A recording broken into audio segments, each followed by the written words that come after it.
Some heartbreaks cut so deep they change the course of your entire life. Miss Cora Bell learned this the hard way when she was left standing alone at the altar, her wedding dress a mockery of dreams that would never come true. The banker's son had found himself a richer bride back east, leaving Cora to face the whispers and pitying glances of Dead River's townspeople. That same week, the Ladies' Aid Society held their annual Cowboy Auction, where women bid on bachelors for a day's work.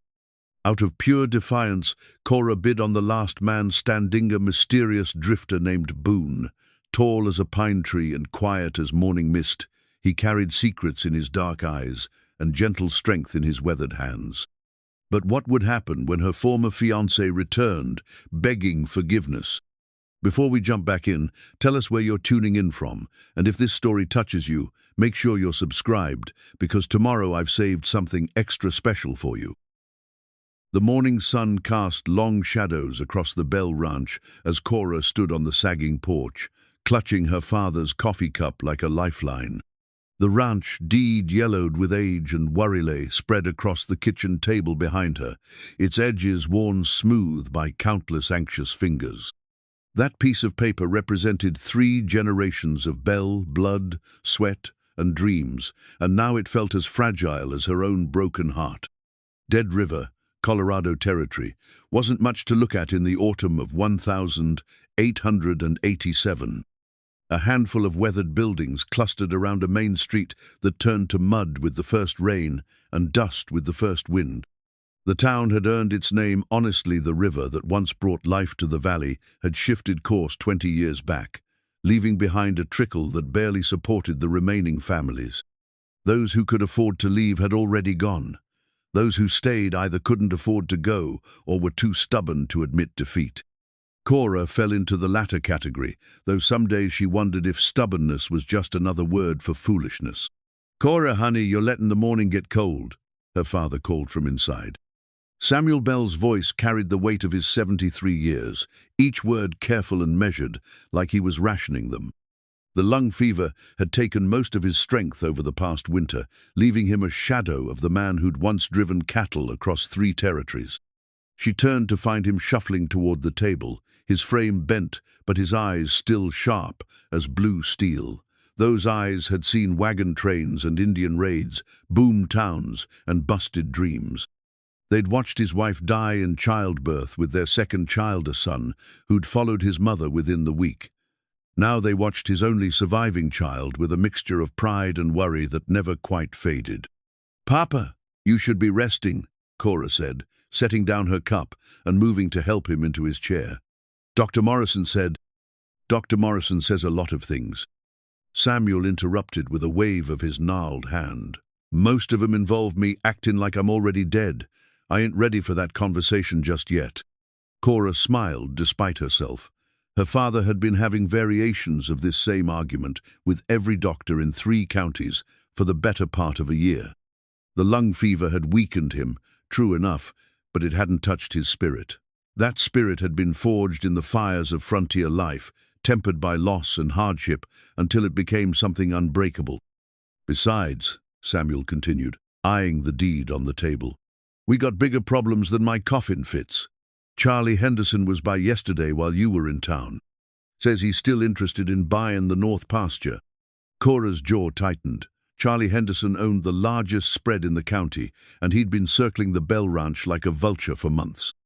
He was also the father of Thomas Henderson, neighboring rancher, who'd been paying entirely too much attention to Cora since her humiliation at the church steps. "What did you tell him?" "Same thing I told him last time. Bell land stays with the Bells." Samuel's voice carried the finality of a judge's gavel. "But I ain't blind, daughter.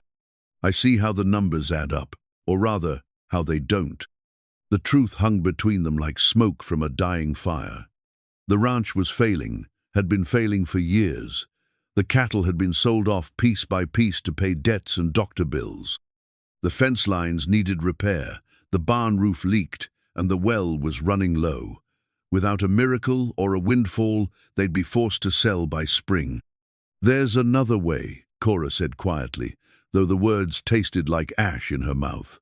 "Thomas Henderson's been persistent in his attentions.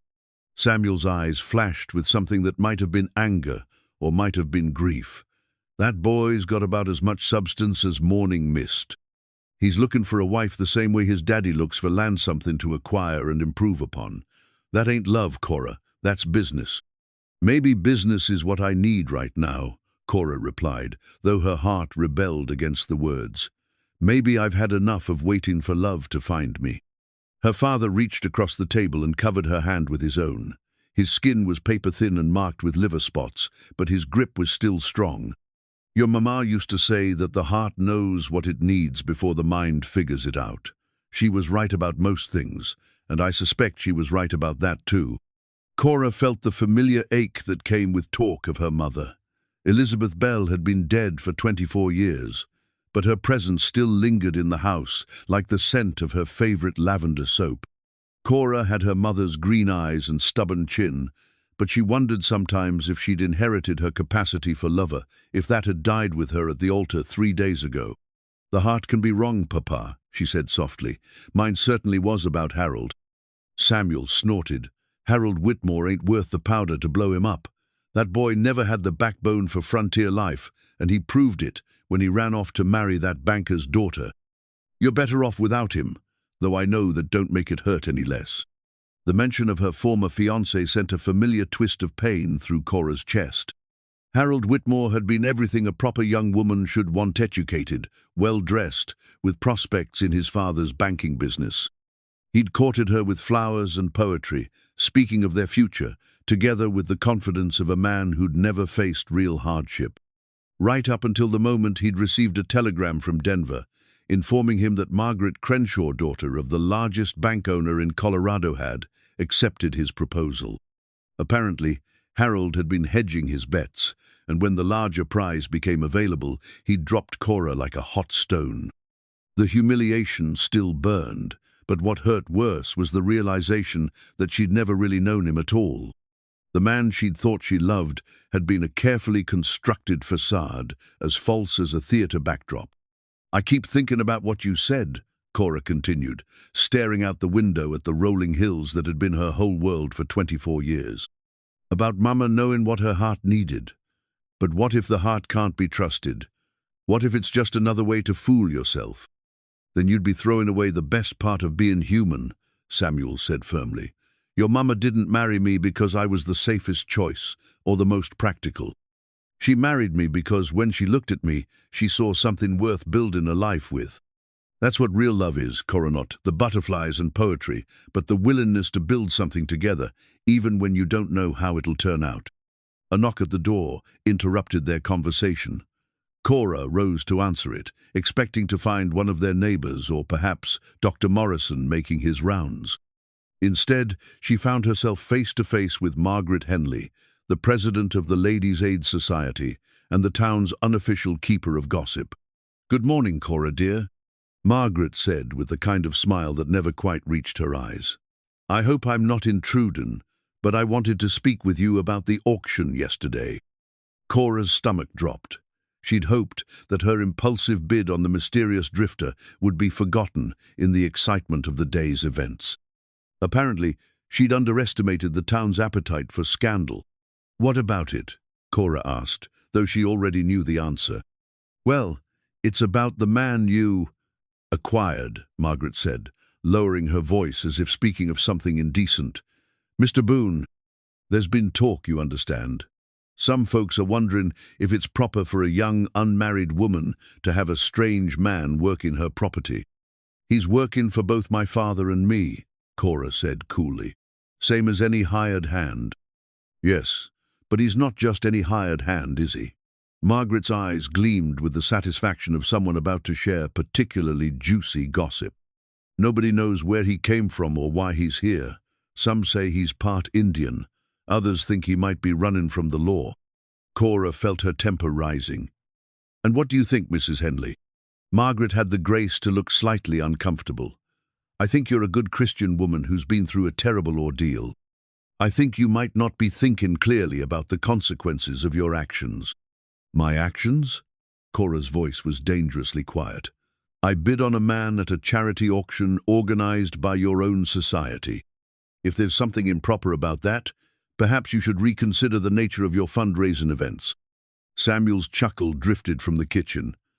"That's my girl," he called out. "Don't let him buffalo you, Cora." Margaret's face flushed red. "I'm only trying to help. The whole town's talking about what happened at the church, and now this. People are starting to wonder if you're not taking leave of your senses." "Let them wonder," Cora said, stepping onto the porch and closing the door behind her. "My senses are just fine, thank you. Now, if you'll excuse me, I have work to do." Margaret opened her mouth to say more, then thought better of it. She gathered her skirts and marched down the path with the dignity of someone who'd been gravely insulted. Cora watched her go, feeling a mixture of satisfaction and dread. She'd won this battle, but the war was far from over. The sound of approaching hoofbeats drew her attention to the main road. A lone rider was making his way toward the ranch, and even from a distance, Cora could see it was the man himself, Boone. He sat his horse with the easy grace of someone who'd spent most of his life in the saddle, his dark hair catching the morning light. As he drew closer, Cora found herself studying him with new eyes. He was indeed tall, probably 6 feet or more, with the kind of lean, muscled build that spoke of hard work and harder living. His face was weathered by sun and wind, marked by lines that suggested he'd seen more than his share of sorrow. But it was his eyes that caught and held her attention. They were the color of storm clouds, grey and deep, with a sadness that seemed to echo her own. He reined in his horsey, sturdy bay gelding that looked as road-weary as its rider and touched the brim of his hat in greeting. "Morning, Miss Bell. I've come to fulfill my obligation." His voice was deeper than she remembered, with the slight rasp of a man who didn't waste words. There was something in his tone that suggested education, though his clothes were those of a common laborer, worn but clean, mended but sturdy. "Mr. Boone," she said formally, though her heart was beating faster than she cared to admit. "I trust you slept well." "Well enough," he replied, dismounting with fluid grace. "I understand you have work that needs doing." Cora looked at him standing there in her yard, this stranger she'd purchased out of defiance and wounded pride, and felt a flutter of panic. What did she really know about him? Margaret Henley's warnings echoed in her mind, mixing with her father's words about the heart, knowing what it needed. "Yes," she said finally. "There's plenty of work. The question is whether you're the man to do it." Something that might have been amusement flickered in his grey eyes. "I reckon there's only one way to find out, Miss Bell. Put me to work." Cora led Boone toward the barn, acutely aware of his presence behind her. His footsteps were surprisingly quiet for such a large man, and when she glanced back, she noticed he moved with the careful economy of someone accustomed to dangerous places. The worn leather gloves on his hands caught her attention. They were quality once, though now they bore the patina of hard use and careful maintenance. "This is what's left of our operation," she said, gesturing toward the collection of weathered buildings that comprise the ranch's heart. "The barn needs mucking, the fence line's down in 3 places, and the well's been acting temperamental. Take your pick." Boone's grey eyes swept the property with the methodical assessment of a man who understood both the value of hard work and the cost of neglect. He paused at the barn door, running his gloved hand along the frame where the wood had begun to split. "Foundation's still solid," he observed quietly. "Rest is just maintenance deferred, nothing that can't be fixed with time and effort." There was something in the way he said it, not judgment, but understanding, that made Cora's defensive walls lower slightly. She'd grown accustomed to the pitying looks of neighbors and the calculating stares of men like Charlie Henderson. Boone's assessment felt different, practical rather than dismissive. "Time we got," she said with bitter humor. "Effort too, I suppose. Money's the scarce commodity around here." Boone nodded, pulling off his gloves and tucking them into his belt. His hands were brown from sun and wind, marked with old scars that spoke of a life lived hard.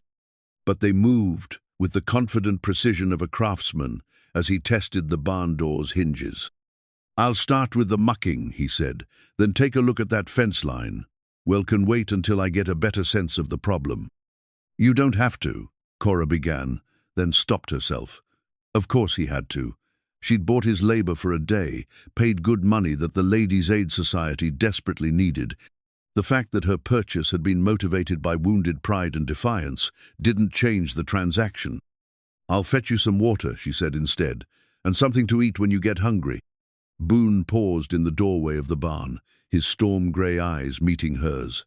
"That's kind of you, Miss Bell, but I don't expect special treatment. I'm here to work." Something in his tone made her chest tighten. There was a dignity in his words that reminded her of her father, the pride of a man who understood that honest work was its own reward.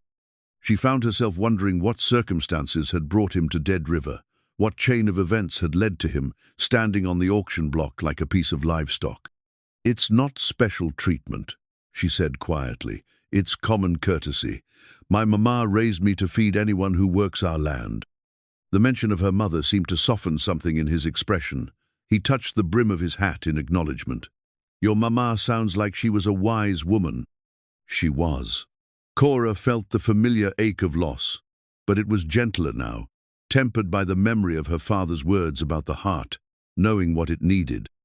"I'll leave you to it then." She turned to go, but his voice stopped her.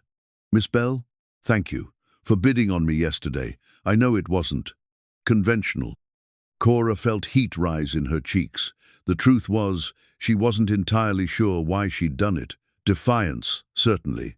A desire to shock the townspeople who'd been whispering about her humiliation.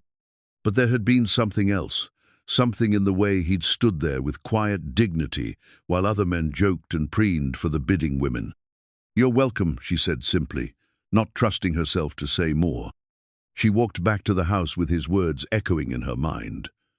The way he'd said conventional suggested a man familiar with social niceties, even if his current circumstances had stripped them away. There were layers to Boone, depths that intrigued her despite her better judgment. Inside, she found her father at the kitchen table, ostensibly reading yesterday's newspaper, but actually watching through the window as Boone disappeared into the barn. "Seems like a capable sort," Samuel observed without looking up from his paper. "It's too early to tell," Cora replied, though she'd been thinking the same thing. "Could be he's all show and no substance." Samuel chuckled. "Could be, but I've been watching men work for more years than you've been alive, daughter. That one moves like he knows what he's about." Cora busied herself preparing a pitcher of water and some bread, trying to ignore the flutter of interest in her chest. The last thing she needed was to develop feelings for another mysterious stranger. Harold had taught her that lesson thoroughly enough. But as the morning wore on, she found herself drawn to the window again and again. Boone worked with the steady rhythm of a man accustomed to physical labor, but there was an intelligence in how he approached each task. He didn't just muck the stall, she examined the barn's structure, testing boards and checking the roof for leaks. When he moved to the fence line, she watched him study the broken posts like a general surveying a battlefield. "Cora Bell, you're moonin' like a schoolgirl," she muttered to herself, turning away from the window with determination. Around noon, she carried the water and food out to where Boone was working on the fence. He'd removed his shirt in the heat, and she tried not to notice the play of muscles across his back as he dug post holes. Scars crisscrossed his torsosome, old and faded, others more recent. Whatever life he'd lived before Dead River, it hadn't been gentle. "Thought you might be thirsty," she said, setting the pitcher and cup on a nearby stump. Boone straightened, wiping sweat from his forehead with the back of his hand. "Much obliged." He reached for his shirt, pulling it on with the unconscious modesty of a man unused to being observed while he worked. "You've made good progress," Cora observed, noting that he'd already repaired 2 sections of fence that had been sagging for months. "Wire's good quality," he said, drinking deeply from the cup she'd provided. "Just needed proper tensioning. Whoever built this fence knew what they were doing." "That was my grandfather," Cora said with pride. "He built most of what you see here. Papa always said he had a gift for making things last." Boone nodded, his eyes taking in the careful craftsmanship of the old fence posts. "It shows.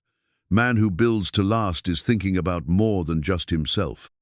"He was thinking about family," Cora said softly, "about leaving something behind that mattered." Good reason to build well, Boone agreed. There was something wistful in his tone that made Cora wonder what he'd left behind, what legacy he carried with him in his wandering. The sound of approaching horses interrupted her thoughts.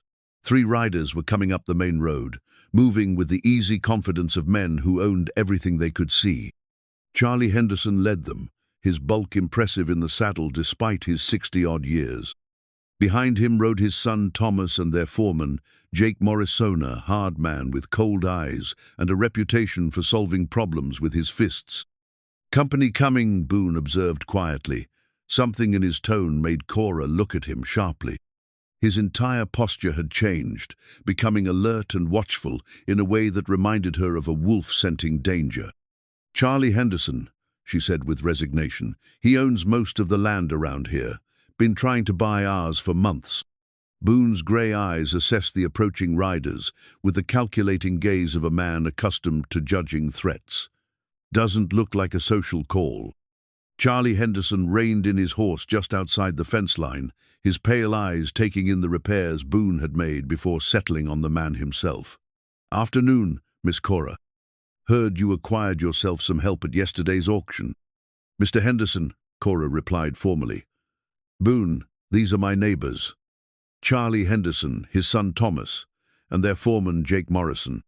Boone nodded politely but didn't speak.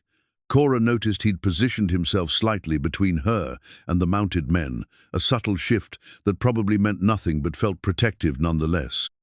"Boone," Charlie repeated as if testing the name. "Just Boone? No family name?" "Just Boone," came the quiet reply. There was steel beneath the politeness, a warning that only a fool would ignore. Charlie Henderson had never been accused of being a fool. His eyes narrowed slightly, but he kept his tone conversational. "Funny thing, a man with no past showing up in a place like Dead River makes a body wonder what he might be running from." "Papa," Thomas warned quietly. Even he could sense the tension building in the air. "Just making conversation," Charlie said with false innocence. "Man's got a right to know who's working the neighboring property." Boone set down the water cup with deliberate care, his movements controlled but somehow threatening. "I'm working an honest day for honest pay, nothing more complicated than that."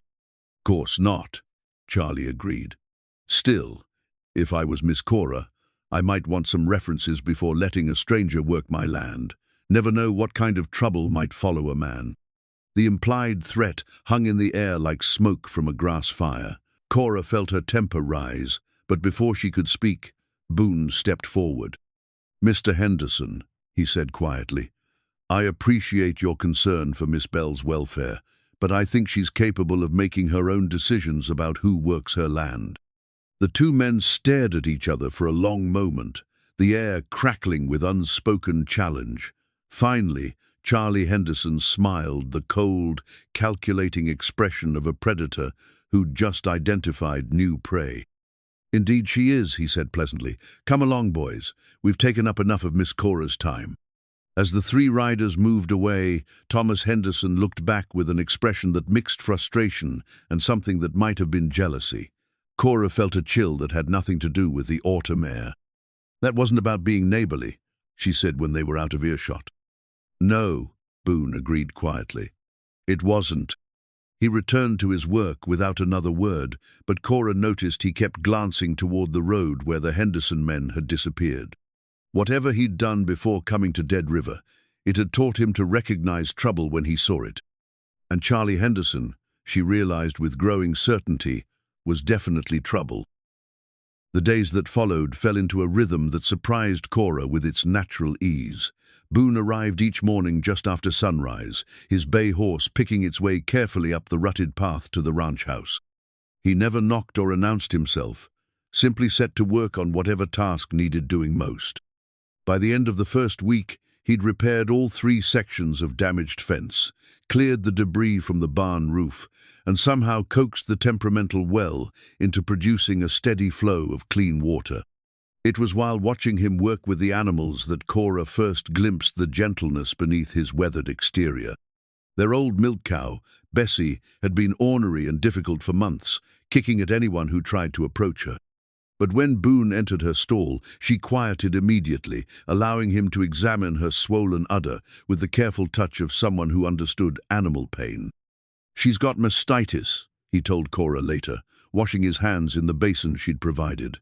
"Infection in the milk ducts. Been bothering her for a while, I'd guess." "Dr. Morrison looked at her last month," Cora said, frustrated. "Said there wasn't much to be done except wait it out." Boone pulled something from his shirt pocket, a small wooden cross, carved with intricate patterns that seemed to shift in the lamplight. He turned it over in his hands while he spoke, a gesture that seemed unconscious, but somehow comforting. "There are other ways," he said quietly. "My grandmother knew remedies that most doctors don't learn in their books. Wild herbs, proper care, if you'll trust me to try." The way he hesitated before saying grandmother made Cora wonder about his family, but she pushed the curiosity aside. "What do you need?" "Some things I can find in the hills, others I'll need to buy in town. Won't cost much." "Whatever it takes," Cora said immediately. Bessie was their last cow, their only source of milk and cream. If Boone could heal her, it would be worth far more than his auction price. She watched him pocket the carved cross, noting how his fingers lingered on its surface. There was something reverent in the gesture, a connection to faith that intrigued her. Most of the men she knew wore their religion like Sunday, clothes something to be put on for show, and discarded when inconvenient. Boone's faith seemed different, quieter but more deeply rooted. That afternoon, she found herself walking with him through the hills behind the ranch, ostensibly to help gather the herbs he needed. In truth, she was drawn by curiosity about this quiet man who seemed to know so much about things that should have been foreign to a drifter.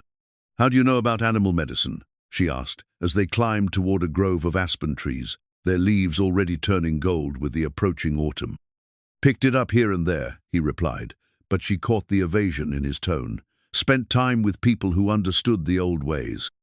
"Indian people?" The question slipped out before she could stop it, colored by the gossip she'd heard in town.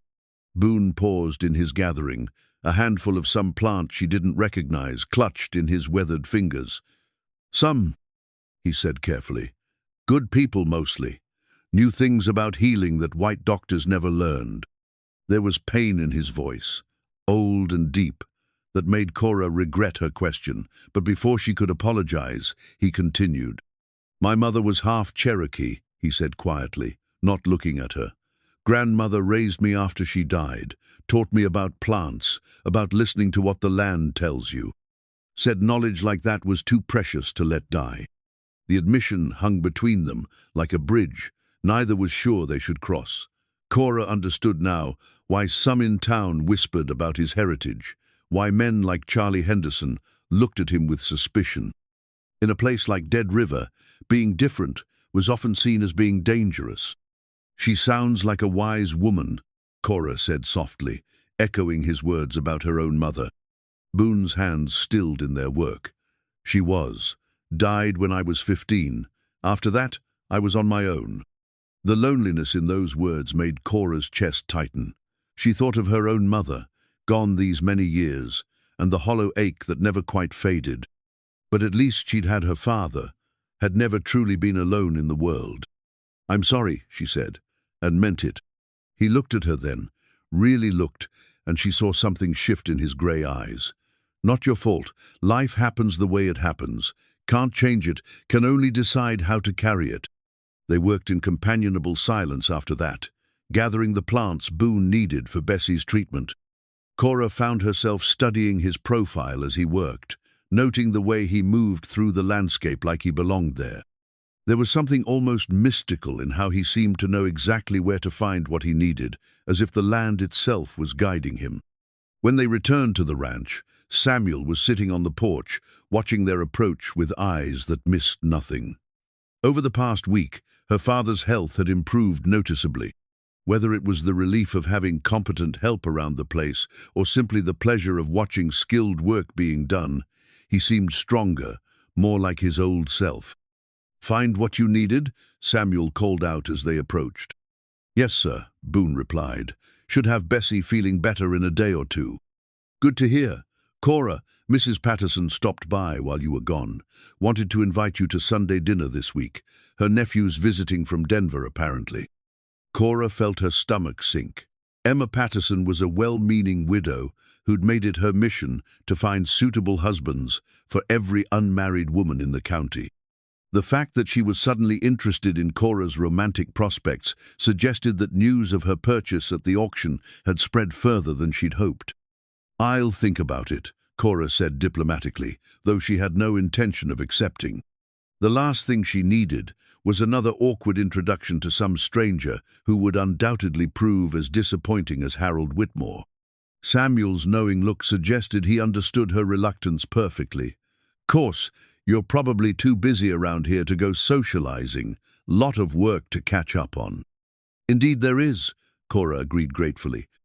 Boone had listened to this exchange without comment, but she noticed the way his jaw tightened when Samuel mentioned the dinner invitation. Whether it was disapproval of the matchmaking attempt or something else entirely, she couldn't tell. That evening, as Boone prepared to leave for his lodgings in town, Cora found herself reluctant to see him go. The ranch felt more alive with him there, more like the thriving operation it had been in her grandfather's day. "Same time tomorrow?" she asked, though the question was unnecessary. He'd been arriving at the same time every morning since that first day. "Yes, ma'am," he replied, touching the brim of his hat in his customary farewell. "Should know by then if the treatment's working for Bessie." As she watched him ride away, Cora realized that somewhere in the past week, Boone had become more than just hired help. He was becoming part of the rhythm of her days, as essential as sunrise and sunset. The thought should have alarmed her. She'd sworn off romantic entanglements after Harold's betrayal. But what she felt for Boone wasn't the giddy infatuation she'd mistaken for love with her former fiancé. This was something deeper, quieter, built on respect and growing trust, rather than pretty words and false promises. It was the kind of feeling her father had described when he spoke of her mother, not the butterflies and poetry, but the willingness to build something together. The realization both thrilled and terrified her, because she was beginning to suspect that Boone felt it too. Boone's treatment worked exactly as he'd promised. Within 2 days, Bessie was producing rich, sweet milk again. Her temperament improved along with her health. But it was what happened on the 3rd day that truly opened Cora's eyes to the depths of the man she'd purchased at auction. Young Timothy Patterson, Emma's 8-year-old grandson, had been kicked by his family's stallion while trying to impress the older boys. By the time they carried him to the Bell Ranch, the closest place with help, his leg was twisted at an unnatural angle and he was drifting in and out of consciousness. "Dr. Morrison's in Denver for the week," Emma cried as the men laid Timothy on the kitchen table. "We don't know what to do." Cora looked helplessly at the boy's pale face, his breath coming in short, painful gasps. She'd helped with birthing animals and tended minor injuries, but this was beyond her skills. Timothy needed a real doctor, and there wasn't one within 50 miles. That's when Boone stepped forward from where he'd been standing quietly in the doorway. "May I?" he asked, his voice calm despite the urgency of the situation. Emma Patterson looked at him with desperate hope and barely concealed suspicion.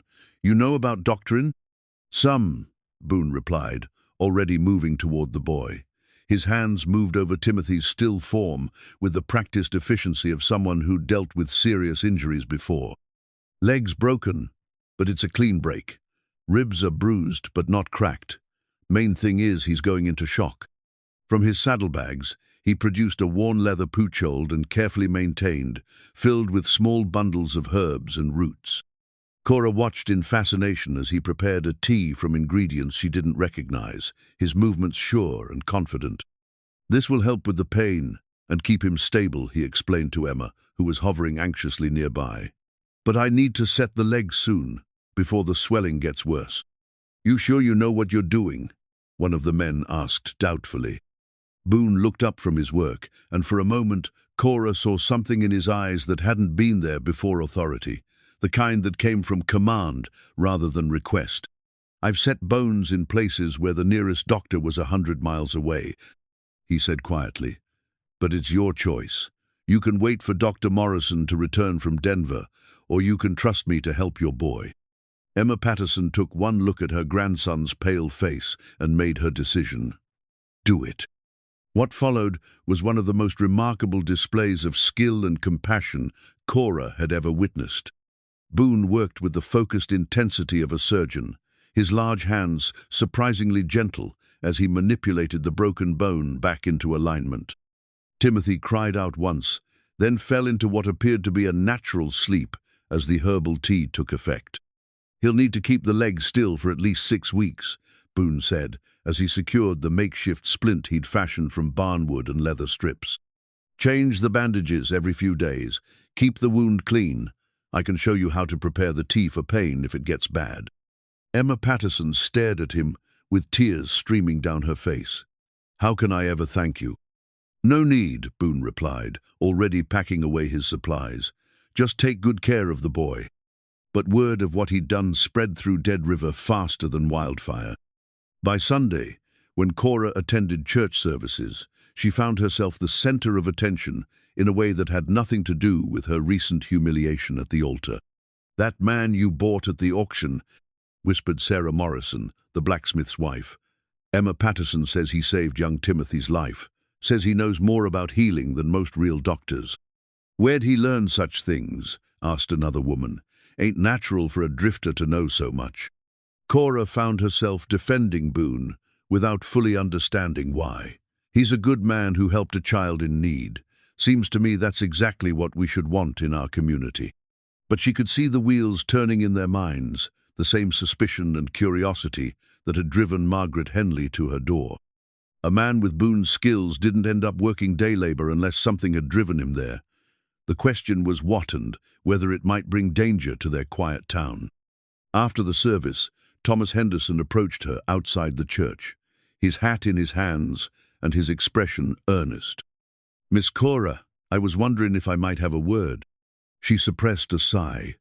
Thomas was a pleasant enough young man, but he had all the depth of a puddle after a light rain. Still, courtesy demanded she listen. "Of course, Mr. Henderson. I've been thinking about what happened at the auction," he said, his face flushing red. "About you buying that drifter. I know you were upset about Mr. Whitmore, and maybe you weren't thinking clearly." Cora felt her temper rise. "I was thinking quite clearly, thank you." "Course you were," he said hastily. "What I mean is, maybe you were thinking about getting back at folks who were talking. I understand that. But now that you've made your point, maybe it's time to consider more permanent arrangements." "What kind of arrangements?" Thomas took a deep breath, as if steeling himself for something momentous. "The kind where you wouldn't have to worry about strange men working your property or what people might say about it. Miss Cora, I'd be honored if you'd consider becoming my wife." The proposal hung in the air between them like a stone waiting to fall. Cora looked at Thomas's earnest face, at the genuine affection in his eyes, and felt nothing but a hollow sadness. Here was everything she should want: security, respectability, a future free from worry about money or reputation, a safe choice that would solve all her practical problems. But when she tried to imagine accepting his offer, all she could think of was the way Boone's eyes had looked when he'd spoken of his grandmother. The gentle reverence in his hands as he'd healed Timothy Patterson, the quiet strength that seemed to radiate from him like heat from a banked fire. "Thomas," she said gently, "you're a good man, and any woman would be fortunate to have your regard. But I can't marry you." His face fell. "Is it because of him? The drifter?" The question caught her off guard, partly because she wasn't sure of the answer herself.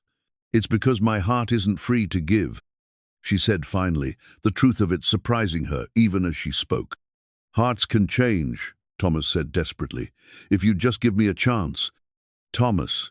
The voice behind them was firm, but not unkind. Cora turned to see Boone approaching, his grey eyes fixed on the younger man with something that might have been sympathy. "The lady's given you her answer. Seems to me a gentleman would respect that." Thomas's face flushed red, but with anger now rather than embarrassment. "I don't recall asking your opinion, Drifter." "No," Boone agreed calmly, "but you're making Miss Bell uncomfortable, and that's something I can't stand by and watch." The two men faced each other in the afternoon sunlight. and Cora could feel the tension crackling between them like lightning before a storm. Thomas was younger and probably stronger, but there was something in Boone's stillness that suggested he was far more dangerous than his quiet demeanor implied. "This isn't over," Thomas said finally, his voice tight with frustration. "Yes," Boone replied quietly, "it is." As Thomas stalked away, Cora found herself alone with Boone outside the church, where her dreams had been shattered just 2 weeks before. But standing there with him, she didn't feel broken anymore. She felt like a woman who was finally beginning to understand the difference between settling for safety and reaching for something real. "Thank you," she said softly. Boone touched the brim of his hat, but his eyes held hers for a long moment. In their grey depths, she saw her own growing feelings reflected back at her, complicated by a sadness she was only beginning to understand. "No thanks needed, Miss Bell. A woman should be free to choose her own path." As they walked back toward where her father waited with the wagon, Cora couldn't help but wonder what path Boone had chosen, and what shadows from his past might be following him down it. It was while they were repairing the corral fence that Cora first saw the medicine pouch. Boone had removed his shirt in the October heat, and there it was, a small leather bag hanging from a braided cord around his neck, decorated with intricate beadwork in blues and whites that seemed to shimmer in the afternoon sun. She tried not to stare, but something about the craftsmanship drew her eye. The beadwork was exquisite, the kind of artistry that spoke of deep cultural tradition and patient hands. When Boone noticed her looking, he didn't try to hide it or tuck it beneath his shirt. Instead, he paused in his work and touched it gently, the way a man might touch a treasured photograph. "My grandmother made it," he said quietly, "before she died, said it would keep me connected to who I was, no matter how far I wandered." "It's beautiful," Cora said, and meant it. "What's inside?" "Sacred things, herbs for healing, a piece of stone from the place I was born, some of her hair." His fingers traced the beadwork reverently, things that matter more than money or land. The admission felt like a gift, another small piece of the puzzle that was Boone. But before Cora could respond, the sound of approaching hoofbeats interrupted them. Jake Morrison, Charlie Henderson's foreman, was riding hard toward the ranch, his face set in grim lines. "Miss Bell," he called out as he reined in his horse, "Charlie wants to see you. Now." Something in his tone made Cora's stomach clench with worry. Jake Morrison wasn't the kind of man who rode social calls, and his presence on her property felt like a threat. "What about?" she asked, though she was already reaching for her coat. "Cattle been going missing from the Henderson spread. Tracks lead this direction." Jake's cold eyes fixed on Boone with unconcealed suspicion. "Charlie thinks your hired hand might know something about it." Boone straightened slowly, his movements controlled but somehow menacing. "I've been working this ranch every day for 2 weeks. Miss Bell can vouch for that." "Can she now?" Jake's smile was ugly. "Funny thing about vouching for a man with no past. Hard to know what you're really standing behind." "That's enough." Cora stepped between the two men, her green eyes flashing with anger. "Mr. Boone has been nothing but honest and hard-working since he arrived. If Charlie Henderson wants to make accusations, he can do it to my face." Jake shrugged, but his hand remained conspicuously close to the gun at his hip. "Suit yourself. But Charlie expects to see both of you within the hour. I'd hate for him to have to come looking." After Jake rode away, Cora found herself shaking with a mixture of rage and fear. The implication was clear. Charlie Henderson was using the missing cattle as an excuse to make trouble for Boone, probably hoping to drive him away from the area. "I should go alone," Boone said quietly, tucking the medicine pouch back beneath his shirt. "This isn't your fight." "Like hell it isn't." The words came out sharper than Cora intended, but she didn't apologize. "You're working my land, which makes you my responsibility. Besides, I know Charlie Henderson. He's all bluster and intimidation until someone stands up to him." Boone studied her face for a long moment, something that might have been admiration flickering in his grey eyes. "You sure about this? Standing with me might cost you more than you realize." "Let me worry about that," Cora replied. though his words sent a chill down her spine. Right now, we need to figure out what Charlie Henderson is really after. They rode to the Henderson ranch in tense silence, Cora's mare keeping pace with Boone's bay gelding as they covered the 5 miles of rolling prairie between the two properties. The Henderson spread was impressive by any standard, thousands of acres of good grazing land, a ranch house that could have housed 3 families and enough cattle to stock a small town's worth of dinner tables. Charlie Henderson was waiting for them on his front porch, flanked by Jake Morrison and 2 other hired men Cora didn't recognize. The display of force was clearly intended to intimidate, but if Boone felt nervous, he didn't show it. "Miss Cora," Charlie said with false politeness. "Good of you to come, and you brought your hired hand. How convenient." "Mr. Henderson," Cora replied coolly. "I understand you've had some cattle go missing. I'm sorry to hear it, but I'm not sure what that has to do with us." Charlie's pale eyes fixed on Boone. "Funny thing about timing, I've been running cattle on this land for 15 years without losing so much as a calf to rustlers. Then this one shows up." He jerked his chin toward Boone, "and suddenly I'm missing 20 head of prime beef."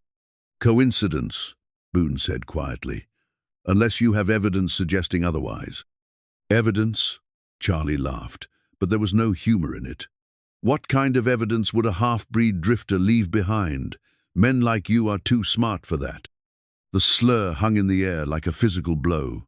Cora felt her temper flare, but before she could speak, Boone stepped forward. "Mr. Henderson," he said, his voice deadly quiet, "I've been working the Bell Ranch every day since I arrived. Miss Bell can verify my whereabouts. If you want to accuse me of something, you'd better have more than suspicion and prejudice to back it up." Charlie's face flushed red. "You watch your tone with me, boy. I've got influence in this county that could make life very difficult for you and anyone fool enough to harbor you." "Is that a threat?" Cora demanded, her voice cutting through the tension like a blade. "It's a statement of fact," Charlie replied. "Dead River's a small town, Miss Cora. People talk. They're already wondering about your judgment in hiring this man. Wouldn't take much to convince them that you're not thinking clearly since your unfortunate experience with young Whitmore." The reminder of her humiliation at the altar was clearly intended to wound, but instead it only strengthened Cora's resolve. She'd been pushed around enough by men who thought they knew what was best for her. "My judgment is just fine, thank you," she said icily. "And if you're so concerned about rustlers, perhaps you should be looking for actual evidence instead of harassing honest working men." "Honest?" Jake Morrison spoke up from behind his boss. "Funny word to use for a man who won't even give his full name." Boone's hands clenched into fists, but his voice remained level. "My name is my own business. What I do with it is between me and Miss Bell." "And me," came a new voice from the house. Thomas Henderson stepped onto the porch, his young face set in lines of barely controlled anger. "Miss Cora, you can't seriously believe this man is what he seems." "What I believe is that you're all making accusations without proof," Cora replied, "and I'm getting tired of it." Charlie Henderson studied her for a long moment, his calculating eyes moving between her and Boone. "Very well. But mark my words, Miss Cora, when trouble comes calling, and it will, don't say I didn't warn you."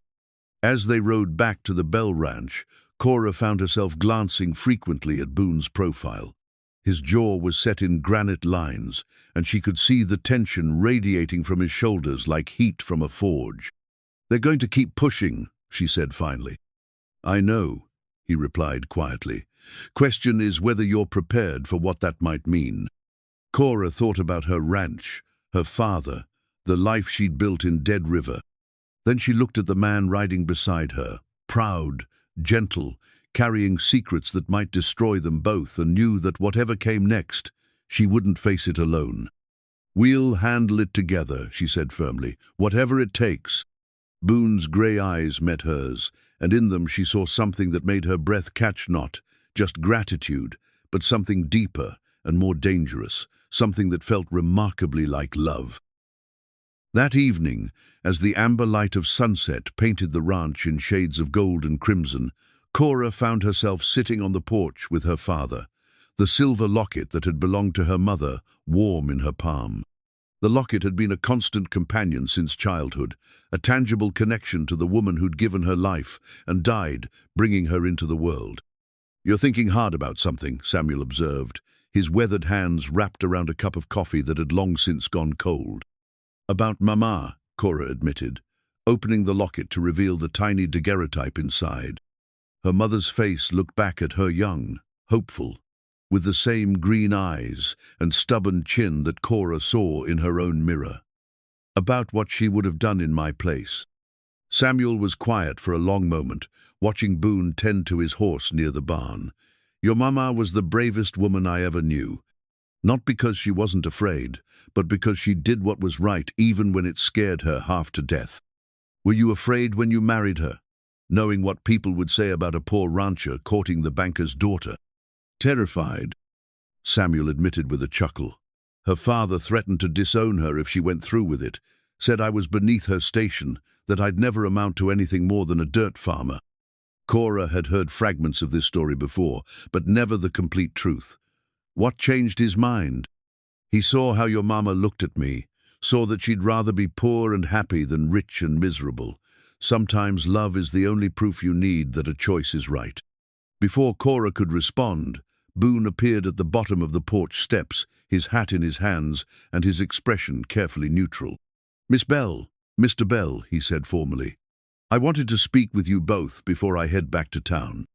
"Course you did," Samuel said, settling back in his chair with the satisfaction of a man who'd been expecting this conversation. "Pull up a chair, son. Time we had ourselves a proper talk." Boone hesitated, clearly surprised by the invitation. "Sir, I don't want to impose." "Sit," Samuel commanded with the authority of a man accustomed to being obeyed. "And stop calling me sir. Makes me feel older than dirt."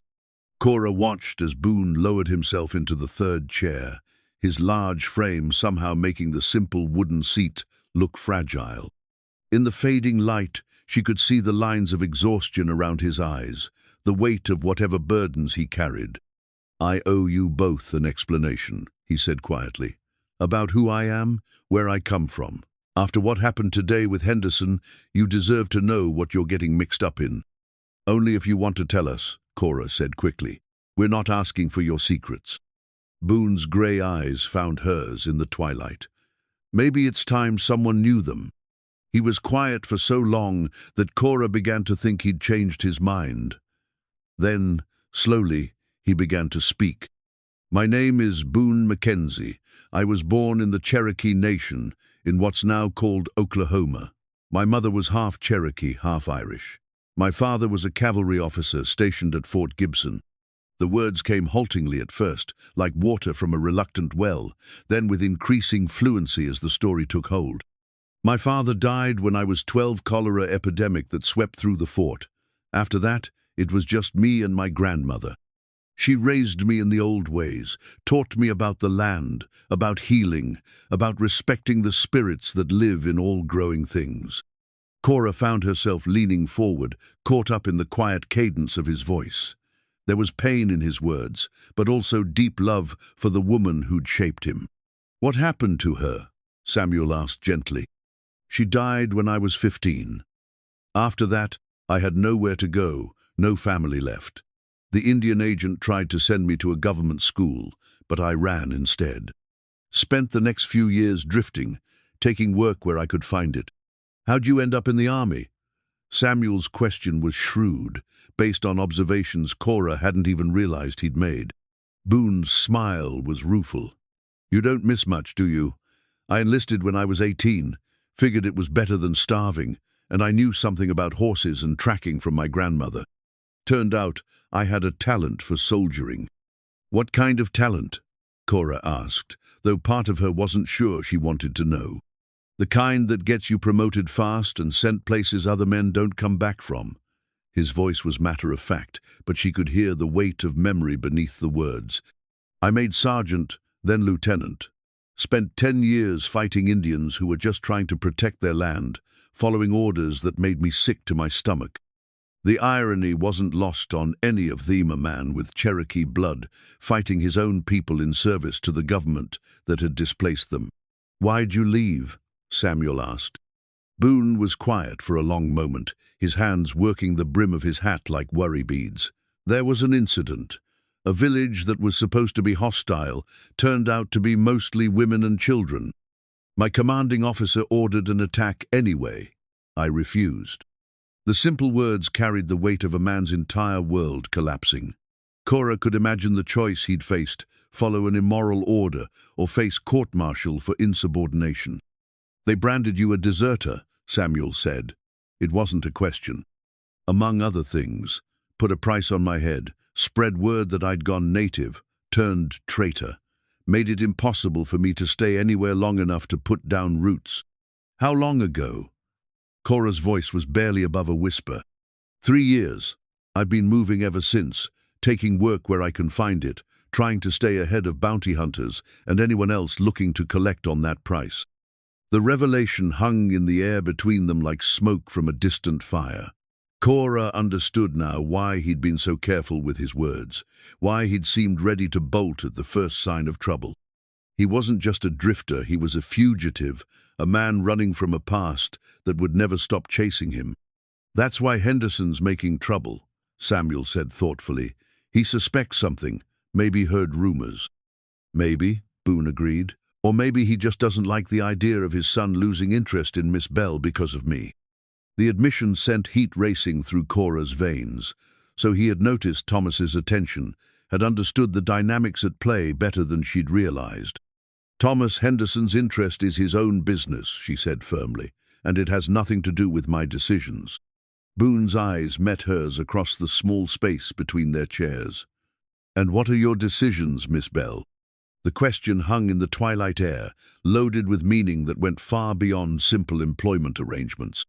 Cora felt the weight of the moment, the sense that whatever she said next would change everything between them. She thought of her mother's photograph in the locket, of her father's words about love being the only proof needed.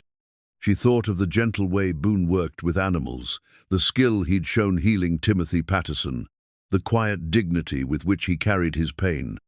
"My decision," she said quietly, "is that the past doesn't matter as much as what a man does with his present." Something shifted in Boone's expression, hope warring with disbelief. "Even if that past might bring trouble to your door." "Trouble has a way of finding us regardless," Samuel interjected with the wisdom of his years. "Least this way, we'll face it with good help." Boone looked between them, these two people who barely knew him, but were willing to stand with him against whatever storm might come. When he spoke, his voice was rough with emotion. "I don't deserve your trust." "Trust isn't about deserving," Cora said softly. "It's about choosing to believe in someone despite the risks." As the last light faded from the western sky, the three of them sat in comfortable silence, each lost in their own thoughts. Tomorrow would bring new challenges, new dangers, and the ever-present threat of Boone's past catching up with him. But tonight, for the first time in 3 years, Boone Mackenzie wasn't running anymore. 3 days after Boone's revelation, Cora was hanging laundry when she spotted the rider approaching from town. Even from a distance, she could tell it was Ezra Sullivan, the postmaster, his distinctive hunched posture unmistakable in the saddle. But it was the urgency of his approach that made her stomach clench with worry. Ezra never hurried unless the news was important. "Miss Bell," he called out as he reined in his horse near the clothesline. "Got a letter for you. Come all the way from Denver, marked urgent." Cora wiped her hands on her apron before accepting the envelope. The paper was expensive, cream-colored with her name written in the familiar copperplate script she'd once thought elegant. Her heart sank as she recognized Harold Whitmore's handwriting. "Thank you, Ezra," she managed, though her voice sounded strange to her own ears. "Hope it ain't bad news," the postmaster said, tipping his hat before riding back toward town. Cora stood in her yard, holding the letter like it might burst into flames. She'd thought herself past caring about anything Harold might have to say, but the sight of his handwriting brought back a flood of memory, some sweet, most bitter. "Cora?" Her father's voice came from the porch. "Everything all right?" "Just a letter from Denver," she replied, not ready to explain further. She found herself walking toward the barn where Boone was repairing a harness, the letter still unopened in her hands. Something about his presence had become comforting, a steady anchor in whatever storms might come. "Harold?" he asked quietly, glancing at the envelope without seeming to pry. "Yes." She sank onto a hay bale, staring at the letter. "I'm not sure I want to know what he has to say. Want me to leave you alone to read it?" The offer was made with typical consideration, but Cora found herself shaking her head. "No. I think whatever this says, I'd rather not face it alone." Boone set down the harness and gave her his full attention, his grey eyes steady and reassuring. Taking a deep breath, Cora broke the wax seal and unfolded the letter. The words seemed to blur together at first, then snapped into sharp focus as their meaning became clear. "My dearest Cora, I write this letter with a heart full of regret and a soul tormented by the magnitude of my mistake. The marriage to Margaret Crenshaw has been called off of father, discovered certain irregularities in my family's financial situation that made the union impossible. But more than that, I've come to realize that in my pursuit of advancement, I lost sight of what truly mattered. You, Cora. Your goodness, your strength, your capacity for love that I was too blind to appreciate. I am returning to Dead River to beg your forgiveness and, if you'll have me, your hand in marriage once again. I know I have no right to ask, but I pray that your generous heart might find room for redemption. I arrive tomorrow on the afternoon stage, ready to prove that I am the man you deserved all along. Your devoted Harold." The letter fluttered from Cora's nerveless fingers to land in the hay at her feet. For a moment, she couldn't breathe, couldn't think beyond the surreal notion that Harold was coming back, that he thought he could simply waltz back into her life and pick up where they'd left off. "What does he want?" Boone asked quietly. "To marry me," Cora said, her voice hollow with shock. "His engagement to the banker's daughter fell through, so now he wants me back." Boone's jaw tightened, but his voice remained carefully neutral. "What do you want?" "I want—" Cora started, then stopped. What did she want? 3 weeks ago, she would have given anything to have Harold return, to have her humiliation transformed into vindication. But now the thought of his return filled her with nothing but dread. Before she could answer, the sound of multiple horses approaching interrupted her thoughts. Through the barn door, she could see a group of riders at least 6 men, moving with the purposeful formation that spoke of military training or law enforcement. Boone had gone very still beside her, his entire body tense as a coiled spring. "Cora," he said quietly, "I need you to listen to me very carefully. Those men there are not here for social calls." Something in his tone made her blood run cold. "How do you know?" "Because I recognize the lead rider." His voice was grim with acceptance. "Captain Morrison, my former commanding officer, the one who ordered the attack on that village." Cora's heart hammered against her ribs as understanding crashed over her. "They're here for you." "Yes, and they won't much care who gets hurt in the process of taking me back." The riders had reached the yard now, spreading out in a loose semicircle that effectively blocked any escape routes. Captain Morrison was exactly what Cora would have expected from Boone's description. Tall, lean man with cold blue eyes and the kind of mustache favored by career soldiers. His uniform was immaculate despite the dust of travel, and he wore his authority like a well-fitted coat. "Sergeant Mackenzie," he called out, his voice carrying easily across the yard. "Or should I say, former Sergeant Mackenzie, you've led us quite a chase." Boone stepped out of the barn, his hands carefully visible and empty. "Captain Morrison, can't say I'm surprised to see you, though I am curious how you found me." "Anonymous tip," Morrison replied with a cold smile. "Seems someone in this area recognized you from the wanted posters, very public-spirited of them." Cora felt sick. Someone in Dead River had betrayed Boone, had sent word to the authorities about his whereabouts. She thought immediately of Charlie Henderson, of the threats he'd made just days before. "Captain Morrison," she said, stepping out of the barn to stand beside Boone. "I'm Cora Bell. This is my property, and Mr. Mackenzie is my employee. If you have business with him, I'd appreciate knowing what it's about." Morrison's cold eyes assessed her with the calculation of a man sizing up an obstacle. "Miss Bell, I'm here to arrest a deserter and traitor. I'd advise you not to interfere." "Deserter?" Cora's voice sharpened with indignation. "For refusing to murder innocent women and children?" "For disobeying a direct order in time of war," Morrison corrected smoothly. "Though I'm curious where you heard such a creative version of events." The wanted poster he pulled from his jacket was yellowed with age but still clear enough to read. The description matched Boone perfectly, down to the scar on his left hand and the Cherokee features inherited from his mother. But it was the charges listed that made Cora's blood boil: desertion, treason, conspiracy with hostile Indians. "These charges are lies," she said flatly. "Are they?" Morrison's smile never wavered. "Or perhaps you've been taken in by the sob story of a man desperate to avoid justice. Tell me, Miss Bell, did he mention the military payroll that went missing the same night he disappeared?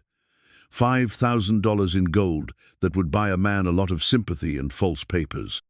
Cora felt the ground shift beneath her feet. This was a new accusation, one that Boone hadn't mentioned in his confession. She turned to look at him, searching his face for denial, for explanation, for anything that might refute this fresh horror. But Boone's expression was that of a man who just watched his last hope die. "The payroll," he said quietly, "was stolen by my commanding officer's nephew. Lieutenant Morrison, your brother. Captain. I saw him take it, tried to report it through proper channels. That's when the village massacre became convenient." The family resemblance was obvious now that Cora knew to look for it. The same cold blue eyes, the same aristocratic nose, the same ruthless calculation that put advancement above honor. "A desperate lie from a desperate man," Morrison said. But Cora caught the flicker of something in his eyes. Not surprised knowledge. "James died heroically in an Indian attack 2 days after the incident. Hardly the action of a thief." "James died because you couldn't risk him talking," Boone replied steadily. "Just like you can't risk me talking. This isn't about justice, Morrison. This is about covering up your family's crimes." The truth hung in the air between them like smoke from a powder charge. Cora understood now why Boone had been running, why the charges against him were so serious. He wasn't just a deserter, he was a witness to corruption and murder. A man who could destroy the career of his former commanding officer with a few words of testimony. "Enough," Morrison snapped, his facade of military courtesy finally cracking. "Sergeant Mackenzie, you're under arrest for desertion, treason, and theft of military property. Surrender now, and I'll make sure your trial is conducted with proper military honor." "And if I don't surrender?" Morrison's hand moved to rest on his sidearm. "Then I'll be forced to bring you back dead rather than alive. Your choice." Cora stepped closer to Boone, her decision made with the clarity that comes in moments of crisis. "He's not going anywhere with you." "Miss Bell," Morrison said with false patience, "you're interfering with military justice. I could have you arrested as an accessory." "Then arrest me," she replied, lifting her chin with the same stubborn pride that had sustained 3 generations of Bell women. "But you'll have to go through me to get to him." Morrison's eyes narrowed as he assessed this new complication. A dead civilian, especially a woman, would be much harder to explain than a dead deserter. But before he could respond, another voice cut through the tension. "I wouldn't advise that, Captain." Samuel Bell stood on the porch, his old army rifle cradled in his arms, with the easy familiarity of a man who'd used it in anger before. Behind him, Cora could see other figures' neighbors who'd heard the commotion and come to investigate, their own weapons visible. "This is Belland," Samuel continued, his voice carrying the authority of a man who'd spent his life defending what was his. "And we don't take kindly to bullies, whether they wear uniforms or not." Morrison looked around at the gathering crowd, calculating odds that were no longer in his favor. But his smile never wavered. "Very well," he said finally. "But this isn't over, Mackenzie. I'll be back with proper warrants and enough men to make resistance futile. Enjoy your temporary reprieve." As the soldiers rode away, Cora felt Boone's hand close over hers, warm, calloused, trembling slightly with the aftermath of adrenaline. "Thank you," he said quietly, "but you've just made yourself a target. Morrison won't forget this." "Let him come," Cora replied, surprising herself with the fierceness in her voice. "We'll be ready."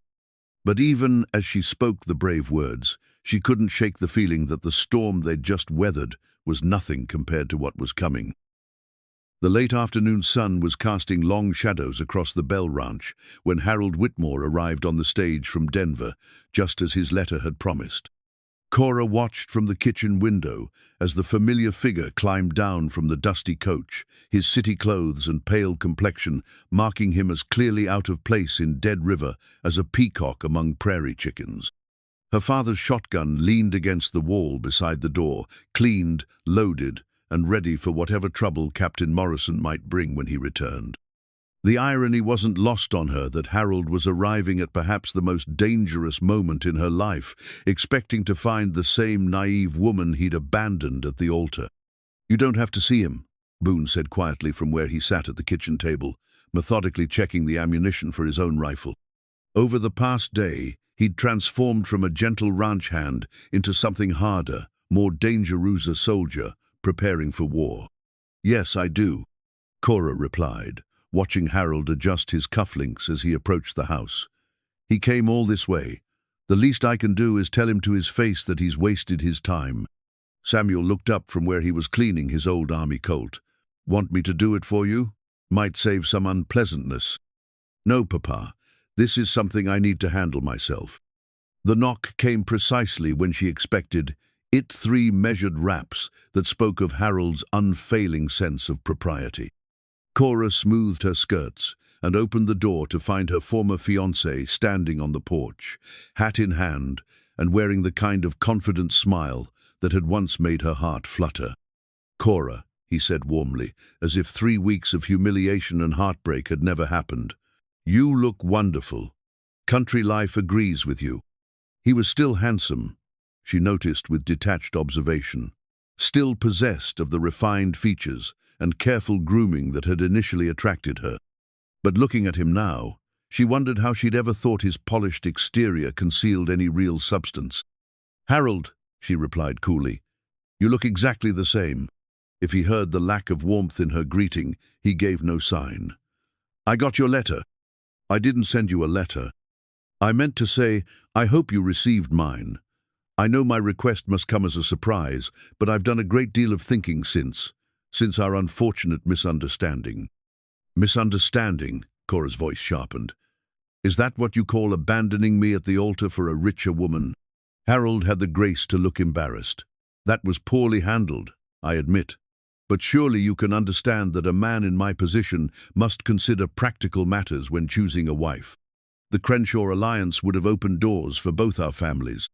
And now that it's fallen through, you've decided I'll do as a consolation prize." "Cora, please." Harold stepped closer, his voice taking on the cajoling tone she remembered too well. "I know I hurt you, but I'm here to make amends. We could have a good life together, comfortable, respectable. I have prospects in Denver now, real opportunities that could give us everything we dreamed of." Through the open door behind her, Cora could hear the quiet sounds of Boone and her father preparing for whatever siege might come. The contrast between Harold's talk of comfort and respectability and the very real danger facing the people she'd come to love was stark. "What we dreamed of," she repeated. "I don't think you ever asked what I dreamed of, Harold. You just assumed I'd be content to be a pretty ornament in whatever life you chose to build." For the first time, Harold seemed to register that this conversation wasn't going according to his plan. "I don't understand. 3 weeks ago, you would have been grateful for a second chance. 3 weeks ago, I thought love meant accepting whatever scraps of affection a man chose to throw my way," Cora replied. "I've learned better since then." "From who?" Harold's eyes narrowed, and she saw a flash of the calculating nature that had driven him to betray her in the first place. "I heard talk in town about some drifter you've hired. Surely you're not throwing away our future for a common laborer." The dismissive tone in his voice when he spoke of Boone made Cora's temper flare. "That common laborer has more honor in his little finger than you have in your entire body. Honor doesn't pay bills or provide security." Harold snapped, his polished facade finally cracking. "What can he offer you except uncertainty and scandal? Do you really want to spend your life worrying about where your next meal is coming from?" "I'd rather worry about meals with a good man than feast at the table of a coward," Cora shot back. Harold's face flushed red. "A coward? I'll have you know I've built a respectable career through careful planning and advantageous connections. That's not cowardice, that's intelligence. It's cowardice when it means abandoning people who trust you the moment something better comes along."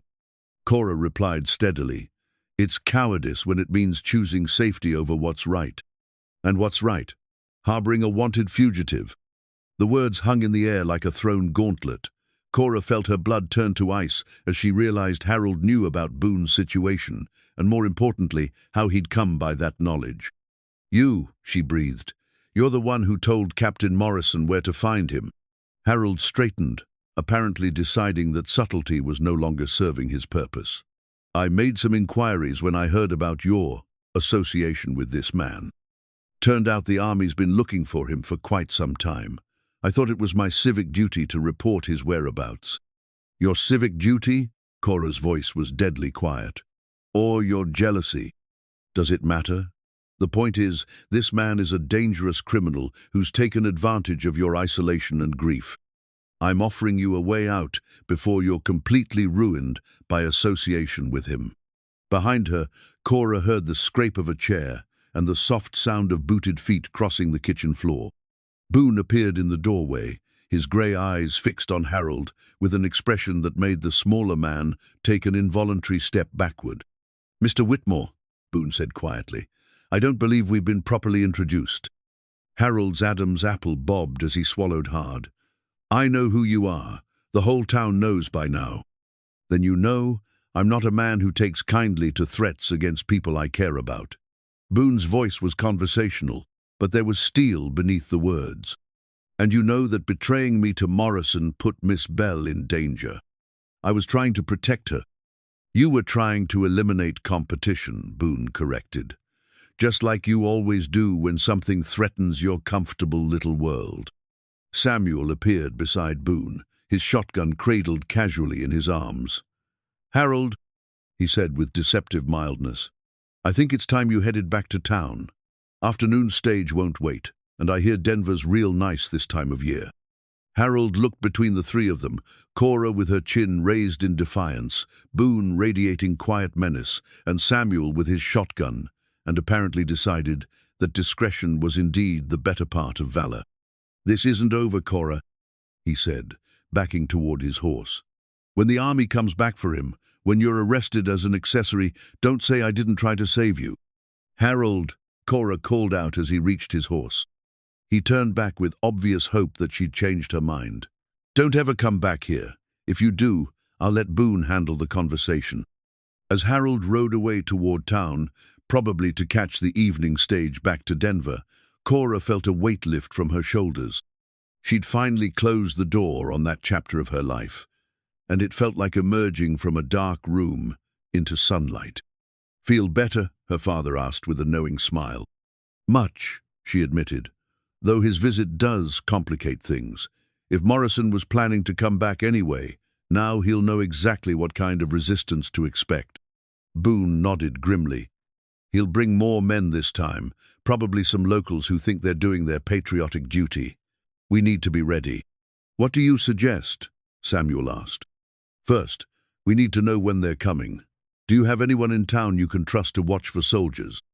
"Emma Patterson," Cora said immediately. "Timothy's grandmother. After what you did for her grandson, she'd do anything for us." "Good. Send word to her to watch for military arrivals and let us know immediately." Boone was thinking like a soldier now, his strategic mind working through possibilities. "Second, we need to prepare defensible positions. This house is too exposed, but the barn has good sightlines and thick walls."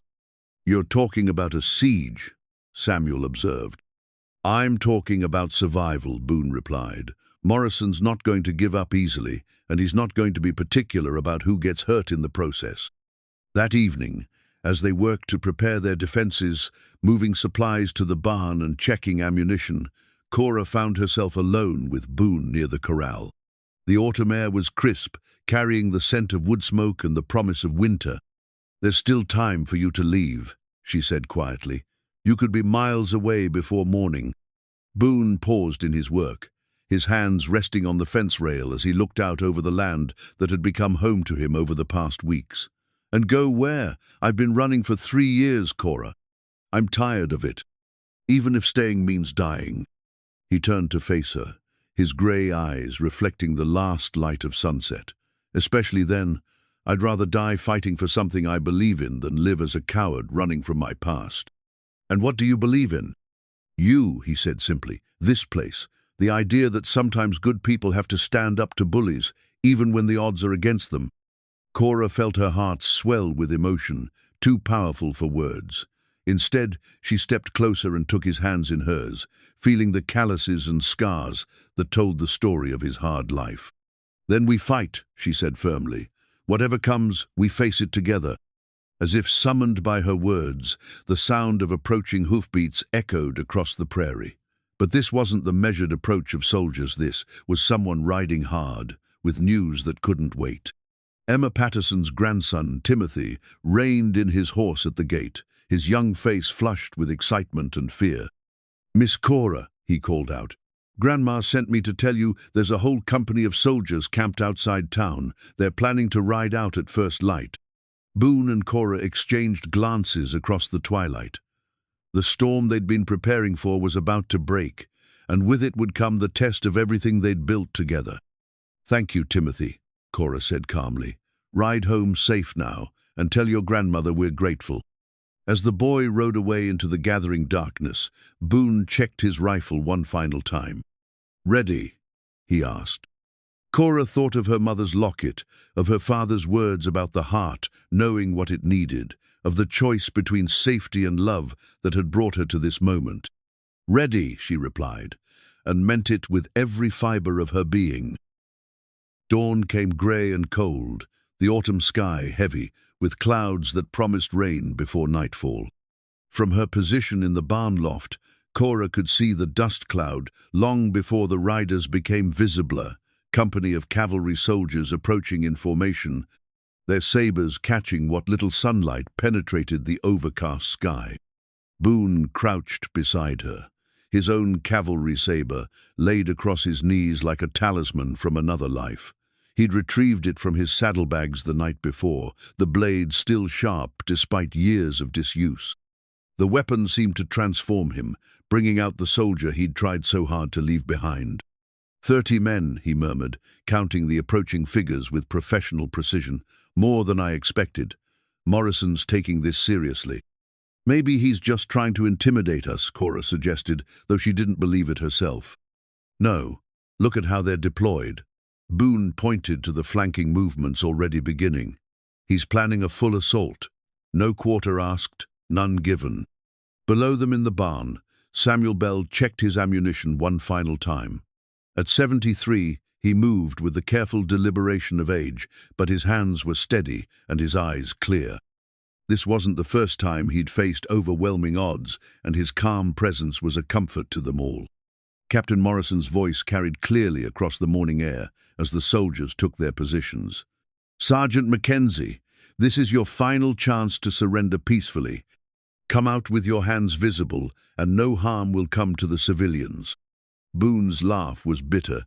"He's lying, of course. Can't afford to leave witnesses to what really happened back at Fort Gibson."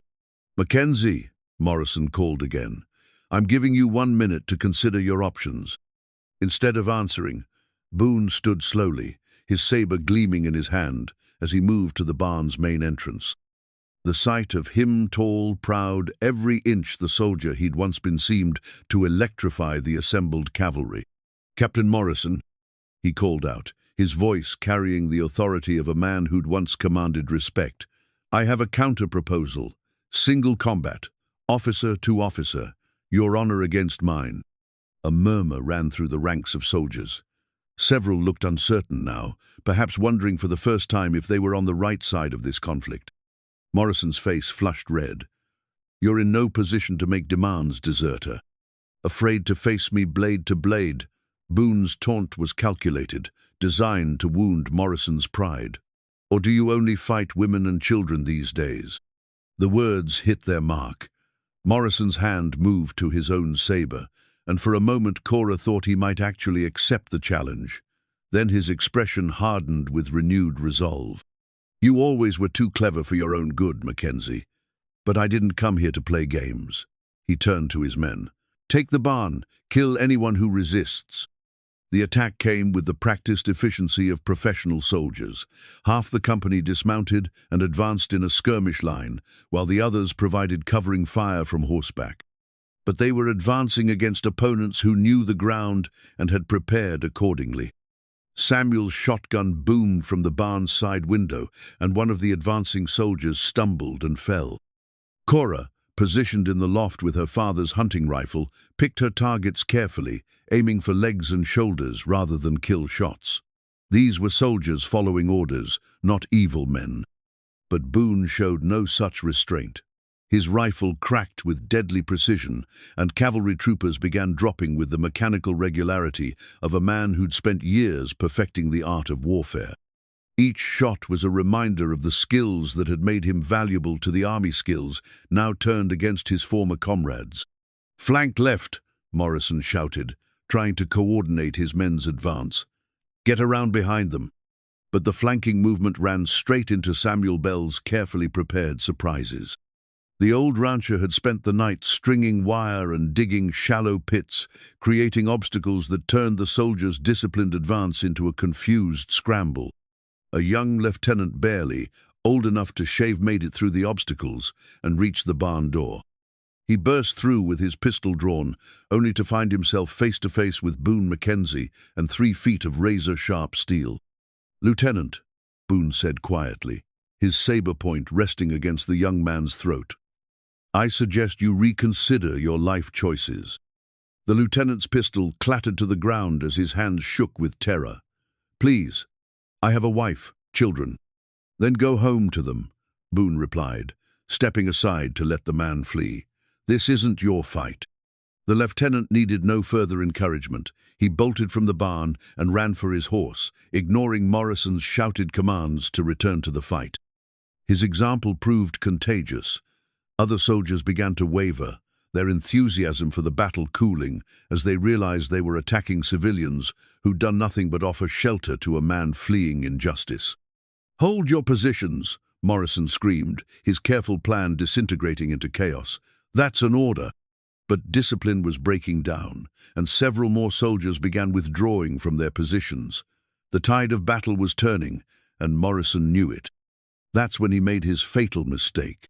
In his desperation to salvage the situation, Morrison grabbed a fallen soldier's rifle and aimed it directly at Cora, visible in the barn loft window. "Surrender now, Mackenzie, or the woman dies." The threat hung in the morning air like smoke from a funeral pyre. Every gun fell silent as both sides recognized the moment for what it was, the point where civilized warfare crossed into something darker and more desperate. Boone's grey eyes met Cora's across the space between them, and in that look she saw not fear, but fury. Cold, calculating, absolutely lethal fury. Captain Morrison had just made the last mistake of his military career. Time seemed suspended in that moment, between Morrison's threat and whatever would follow. Cora could see the rifle barrel pointed at her chest, could read the desperation in the captain's pale eyes. But instead of fear, she felt a strange calm settle over her, the peace that comes when you realize you're exactly where you're supposed to be, facing exactly what you're meant to face. "Captain," Boone said quietly, his voice cutting through the morning air with surgical precision, "you have 5 seconds to lower that weapon before I show you what I learned in those places you sent me." Morrison's laugh was wild, unhinged. "You're in no position to make threats, Sergeant. Drop your weapons, all of you, or I'll." He never finished the sentence. Boone moved with the fluid grace of a man born to warfare, his cavalry saber leaving its sheath in a motion too quick for the eye to follow. The blade caught Morrison's rifle barrel, deflecting it skyward, just as the captain's finger tightened on the trigger. The shot went harmlessly into the cloudy sky, and before Morrison could recover, 3 feet of Damascus steel was resting against his throat. You were saying? Boone inquired politely. The remaining soldiers froze, caught between their duty to rescue their commanding officer and their growing certainty that they were on the wrong side of this fight. Several had lowered their weapons entirely, their faces reflecting the confusion of men who'd been told they were pursuing a dangerous criminal, only to find themselves attacking a ranch defended by an old man, a woman, and the most competent soldier any of them had ever seen. Morrison's face had gone white, but his eyes still burned with fanatic conviction. You can't win this, Mackenzie. Even if you kill me, they'll send more. You'll never be free. Maybe not, Boone agreed conversationally, but you won't be around to see it. From her position in the loft, Cora could see what the others couldn't, more riders approaching from the direction of town. For a moment her heart sank, thinking Morrison had called for reinforcements. Then she recognized the lead rider and felt hope surge through her like electricity. Boone, she called softly, look toward town. Sheriff Jake Wilson was riding hard toward the ranch, followed by what appeared to be half the male population of Dead River. Even from a distance, Cora could see the grim determination on their faces. These weren't men coming to help arrest Boone. These were neighbors coming to defend one of their own. Morrison saw them too, and his face crumpled as he realized his carefully planned operation was falling apart. Civilians, he spat. They don't understand what's at stake here. What's at stake, said a new voice from the barn door, is the difference between justice and vengeance. Everyone turned to see Thomas Henderson standing in the doorway, his young face set in lines of mature resolve. Behind him stood his father, Charlie, looking older and more tired than Cora had ever seen him. Tom? Morrison's voice cracked with disbelief. What are you doing here? Setting things right, Thomas replied firmly. Tell them, Pa. Tell them what you told me. Charlie Henderson stepped forward, his hat in his hands and his eyes fixed on the ground. Captain, I owe you an apology and an explanation. Morrison's confusion was evident. What are you talking about? The cattle rustling, the missing stock I blamed on Mr. Boone. Charlie's voice was heavy with shame. It was my own men, working with Jake Morrison, your brother. I found the evidence hidden in our line shack yesterday. The revelation hit the assembled soldiers like a physical blow. Cora saw understanding dawn on several faces as the pieces of Morrison's deception finally fell into place. You're lying, Morrison snarled, but his protest lacked conviction. I wish I were, Charlie replied sadly. Your brother was stealing from me for months, using the money to pay gambling debts in Denver. When Mr. Boone started asking questions, started poking around places he shouldn't, Jake got nervous, sent word to you about a wanted deserter who might cause trouble. Sheriff Wilson and his posse had reached the ranch now, their horses surrounding Morrison's remaining soldiers. The sheriff himself dismounted and walked calmly toward the barn, his badge gleaming on his vest. Captain Morrison, he said formally, I have a warrant for your arrest on charges of conspiracy, fraud, and abuse of military authority. Morrison's face went through a series of expressions: disbelief, rage, and finally resignation. You can't arrest a United States Army officer. I can arrest a civilian who's been masquerading as one, Wilson replied calmly. Judge Parker in Denver's been investigating your activities for months. Turns out desertion charges are a lot easier to file when you forge the paperwork yourself. The truth hit Cora like a physical blow. Morrison had never been acting under official orders. He'd been pursuing Boone for personal reasons, using forged documents and his own men to hunt down the one witness who could destroy him. The real army's been looking for you, Captain, Wilson continued. Something about missing payrolls and falsified reports. They're very interested in having a conversation with you. Boone slowly lowered his saber, stepping back to let Wilson and his men take Morrison into custody. The disgraced captain offered no resistance, his shoulders slumped in defeat. As the sheriff's men led Morrison away, his remaining soldiers gathered uncertainly in the yard. Without their captain's authority, they seemed lost, unsure of their next move. Sergeant Mackenzie, one of them called out a grizzled veteran who bore the stripes of a master sergeant. What are your orders, sir? Boone looked at the man with something that might have been amusement. "I'm not your commanding officer, Sergeant. Haven't been for 3 years." "Maybe not officially," the veteran replied. "But you're the only real soldier here. Tell us what to do." Boone considered this for a long moment, then pulled the engagement ring from his pocket, the simple gold band that Cora had worn so briefly, then given to him as a symbol of her choice between safety and love. "Go home," he said finally. "All of you. This war is over." As the soldiers began to disperse, Cora climbed down from the loft and walked to where Boone stood in the morning sunlight. The ring glittered in his palm, like a promise waiting to be fulfilled. "Is it really over?" she asked softly. "This part is," he replied, then dropped to one knee and held out the ring. "But I'm hoping the next part is just beginning. Cora Bell, will you marry me?" Looking down at this man who'd fought for her, protected her, and chosen to stop running for the sake of their love, Cora felt her heart overflow with joy. "Yes," she whispered, then louder, "Yes." As Boone slipped the ring onto her finger, the assembled crowd erupted in cheers. Even Charlie Henderson was smiling, his earlier animosity forgotten in the face of such obvious happiness. The storm had passed, and the future stretched before them bright with possibility. 6 months later, the same church that had witnessed Cora's humiliation buzzed with excitement as she prepared to walk down the aisle once more. But this time, everything was different.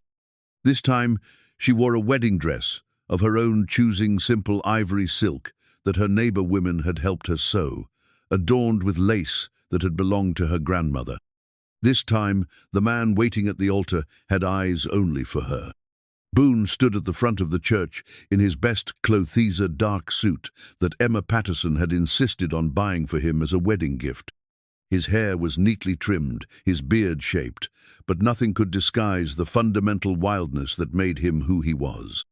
He looked, Cora thought with satisfaction, like a man who belonged to the frontier but had chosen to build something lasting within it. "Ready, daughter?"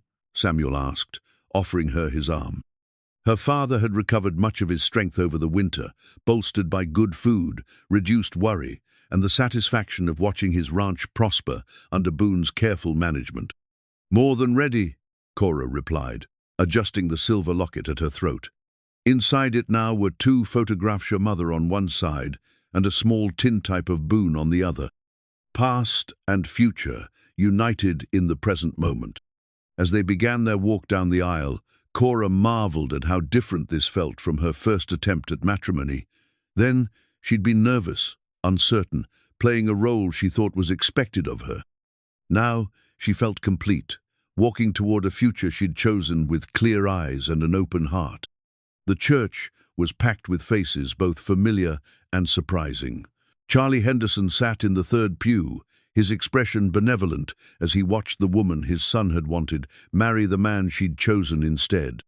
Thomas himself had surprised everyone by graciously accepting the situation, even going so far as to wish them happiness. Time and perspective, it seemed, had shown him that genuine love couldn't be forced or reasoned away. Emma Patterson dabbed at her eyes with a handkerchief. Her grandson Timothy fully recovered from his injuries, fidgeting beside her in his Sunday best. The boy had become something of a local celebrity, telling anyone who'd listen about how Mr. Boone had saved his life with nothing but herbs and know-how. Even some of the soldiers who'd participated in Morrison's failed assault had remained in the area, drawn by work opportunities and the kind of community acceptance they'd never expected to find.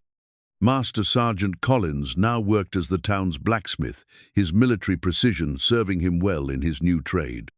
But it was Sheriff Wilson's presence that meant the most to both bride and groom. His investigation had not only cleared Boone's name, but had uncovered a web of corruption that reached far beyond Morrison's personal vendettas. The real stolen payroll had been recovered. Morrison was awaiting trial for multiple charges, and Boone's military record had been officially restored with full honors. As Cora reached the altar and placed her hand in Boone's, she felt the rightness of the moment settle into her bones. This was what her mother had felt. She realized not the giddy excitement of infatuation, but the deep satisfaction of recognizing your other half.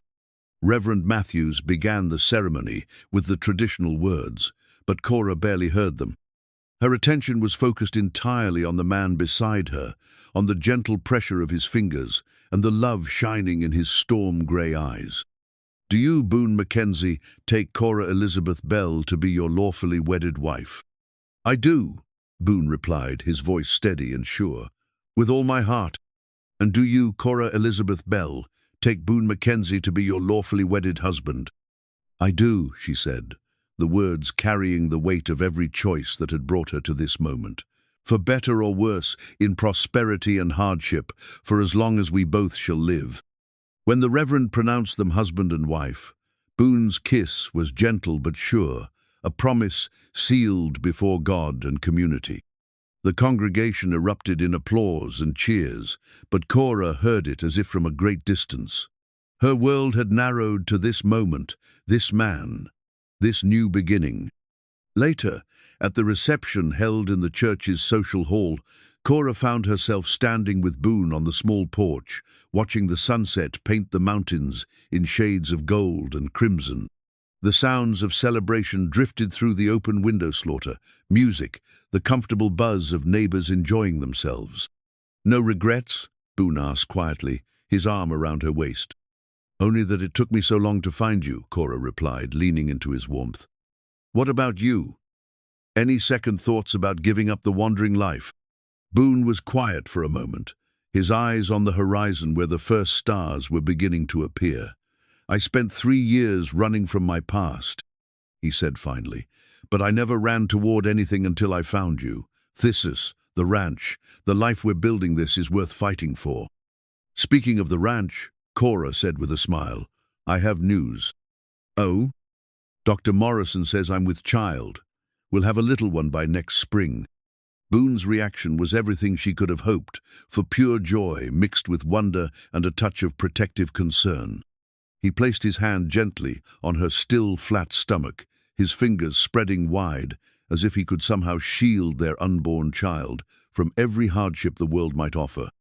"A baby," he whispered, "our baby. Are you pleased?" "Pleased?" Boone's laugh was rich with happiness. "Cora, I never thought I'd have a family of my own. After losing my grandmother, I figured I was meant to be alone. But you've given me everything I never dared to hope for." As they stood together watching the stars emerge in the darkening sky, Cora thought about the journey that had brought them to this moment. It had begun with heartbreak and defiance, with a woman scorned making an impulsive bid at a charity auction. But it had become something beautiful, a love story built on trust, respect, and the courage to choose hope over fear. The sounds of the celebration continued inside, but out here in the cool evening air, Mr. and Mrs. Boone Mackenzie simply held each other and planned their future. There would be challenges ahead there, always were for people brave enough to build something lasting. But they would face them together, and that made all the difference. In the distance, a nightbird called across the prairie, its song carrying on the wind like a blessing. Tomorrow would bring new work, new joys, new tests of the love they'd forged in fire and sealed in faith. But tonight, they were simply two hearts that had found their home in each other, and that was more than enough. The end,